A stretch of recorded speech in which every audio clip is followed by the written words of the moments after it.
હવે આગળ પોઈન્ટ એવો છે કે જ્ઞાની પુરુષ કેવી રીતે રહે છે, કે જ્ઞાની પુરુષ રહેશે કઈ રીતે, તો એના સમાધાન પ્રત્યુત્તર રૂપે જ્ઞાની પુરુષ તો સદાય માટે સર્વ બાબતે સંતોષી હોય છે, કે એનામાં સંતોષતા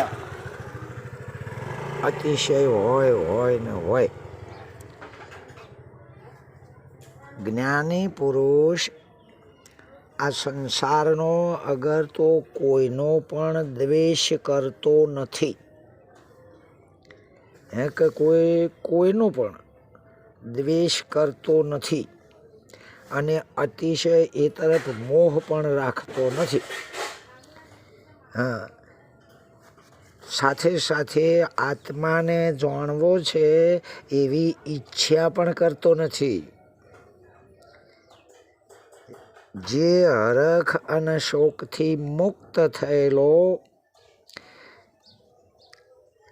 જે નથી મરેલો કે નથી જીવતો પણ, અને વાસના કે કામના રહિત શાંત થઈ જ્ઞાની પુરુષ જ્ઞાનીની સ્તુતિ કરતો નથી અને દુષ્ટની નિંદા પણ કરતો નથી.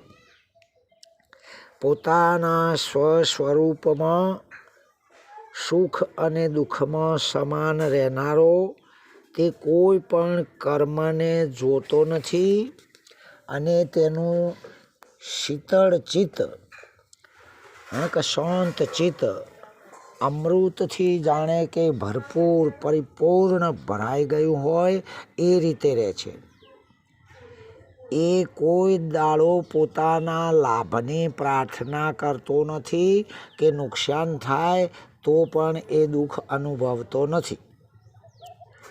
પુત્ર સ્ત્રી અગર તો કોઈ પણ સંબંધ બાબતમાં એ સ્નેહ રહિત હોય છે. પોતાના શરીરમાં જે નિશ્ચિત અથવા તો કોઈ પણ પ્રકારની પરવાહ કર્યા વગર આશાઓ આકાંક્ષાઓ રહિત થઈને શોભતો હોય છે.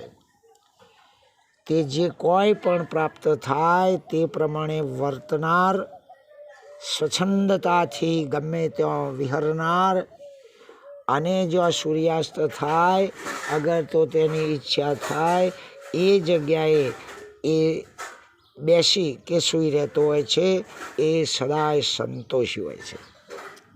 પોતાના સ્વભાવરૂપી ભૂમિમાં પોતાનો મૂળ સ્વભાવ આત્મ સ્વભાવ એ ભૂમિમાં જ એ વિશ્રામ કરે છે.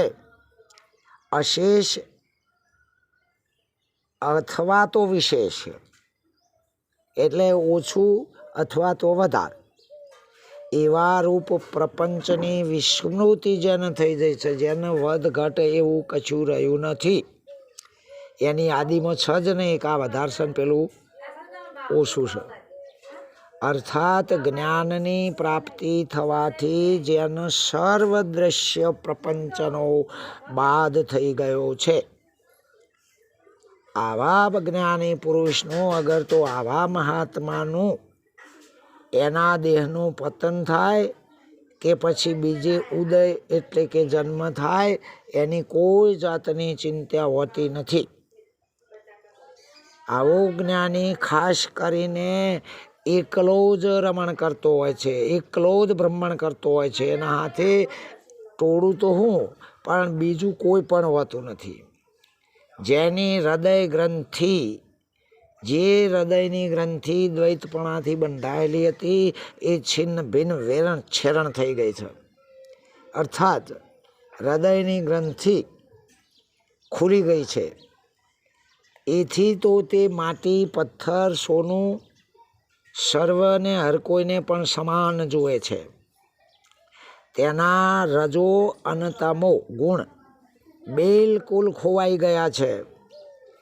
જે આત્મતૃપ્ત આત્મામાં જ સંતોષ માને છે, જેની તુલના કોઈની સાથે પણ કરી શકાય તેમ નથી. એ જ્ઞાની ભલે રાજા હોય કે ભલે પછી ભિખારી હોય તોય પણ તે શોભે છે, શોભે છે ને શોભે છે. એને પોતાના અંદર કોઈ પણ અનુભવાતું હોય તે એ કોણ અને કેવી રીતે કહે? એમ દેહ સહિત છતો દેહ રહિત, ઇન્દ્રિય કે બુદ્ધિ સહિત છતો પણ ઇન્દ્રિય બુદ્ધિ રહિત, અહંકાર સહિત પણ અહંકાર રહિત જ હોય છે. આવાને વંદન કરો તો તે પ્રસન્ન કે રાજી થઈ જતો નથી. વાહ વાહ કરો તો એ રાજી થઈ જતો નથી, એટલે ફૂલાઈ જતો નથી. અને જો કદાચ કોઈ ભૂલે ચૂકે નિંદ્યા કરે તો તે ધ્યાન રાખીને ક્રોધિત પણ થતો નથી, એના ઉપર ગુસ્સે થતો નથી.